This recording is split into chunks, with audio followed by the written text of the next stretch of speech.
તો મિત્રો આજે હું આવ્યો છું અમારા બાજુના ગામમાં અબલોડ અને રાણીપુરાની સીમમાં, બંને ગામોની સીમમાં. અને અહીંયા બાજુમાં કાળી ડુંગરી પણ લાગી જાય, એટલે અહીંયા એક ડુંગરી આવેલી છે બોડી ડુંગરી કરીને.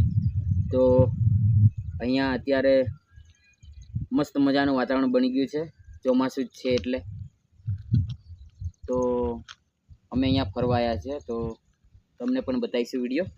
અને અહીંયા ફોટોશૂટ માટે એટલી મસ્ત જગ્યા છે કે એકદમ કુદરતી સૌંદર્યનું નજારો આખો અલગ જ દેખાય છે.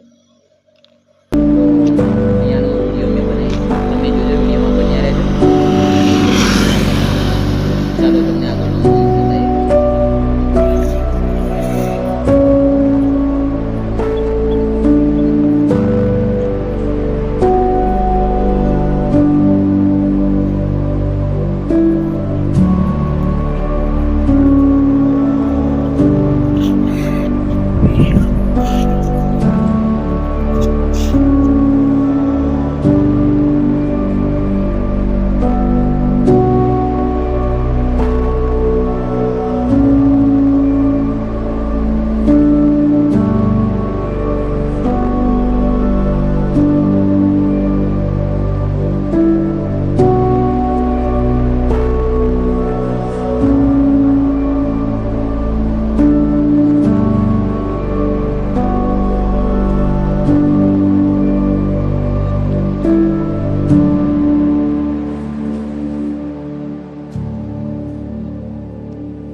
તો મિત્રો આ જ ડુંગરી છે, અને બોડી ડુંગરી તરીકે જાણવામાં આવે છે, કારણ કે અત્યારે તો એક બે વૃક્ષ ઉપર ઉગી ગયા છે, પણ ત્યારે એકદમ સપાટ ડુંગરી હતી, એટલે એનું નામ બોડી ડુંગરી પાડવામાં આવ્યું. કુદરતી સૌંદર્ય બહુ મસ્ત, અમને બહુ જ ગમે. અમે ચોમાસાની સિઝનમાં તો અહીંયા આવતા જ હોય છે બધા મિત્રો. અમારા બાજુના ગામમાં 2-3 કિલોમીટરનો એરિયો, એટલે અમે અહીંયા આવીને ફોટોશૂટ કે કોઈ પણ ખાલી ટાઈમ પાસ માટે પણ આવીએ ઉપર પણ ચડીએ છીએ. અમે બહુ વખત ચડ્યા છે ઉપર. ખાલી એક જ લીમડો છે મોટો વૃક્ષ, બાકી બધા નાના જ વૃક્ષો છે, કોઈ ઘટાદાર વૃક્ષ નહીં અત્યાર સુધીમાં. એટલે આને બોડી ડુંગરી તરીકે જાણવામાં આવે છે.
અમે થોડેક સુધી ચડ્યા છીએ.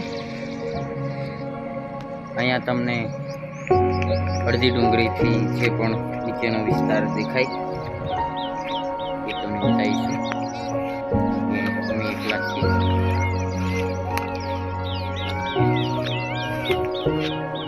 આજુબાજુમાં બહુ મસ્ત નજારો અહીંયા દેખાય. અહીંયા ઘણા મિત્રો આવ્યા છે આજુબાજુના ગામના.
તમને મોરના ટવકારા તો સંભળાતા જ હશે કે કેટલા બધા મોરો અવાજ કરે છે, ટવકા કરે છે, એ તમને સંભળાતા જ હશે.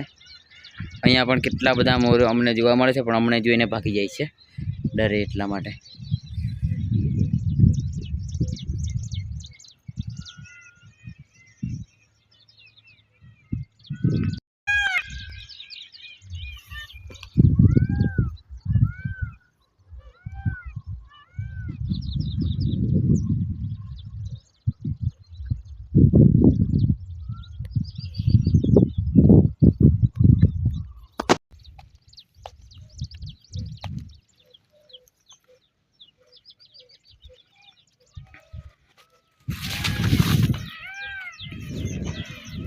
આ બધા આજુબાજુમાં ખેતરો છે.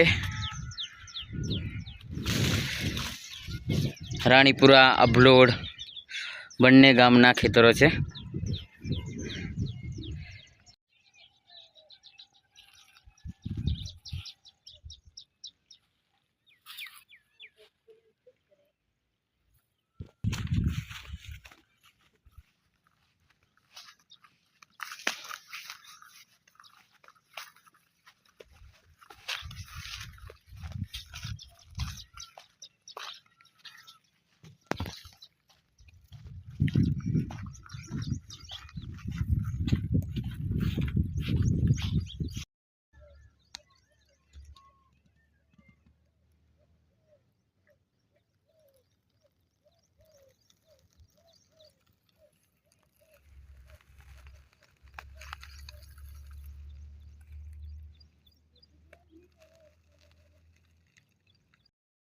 તો આપણે અહીંયા આ બ્લોગ બંધ કરીશું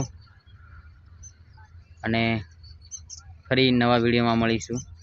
તો બધા મિત્રો સબસ્ક્રાઈબ કરજો, લાઈક કરજો, શેર કરજો, કમેન્ટ કરજો.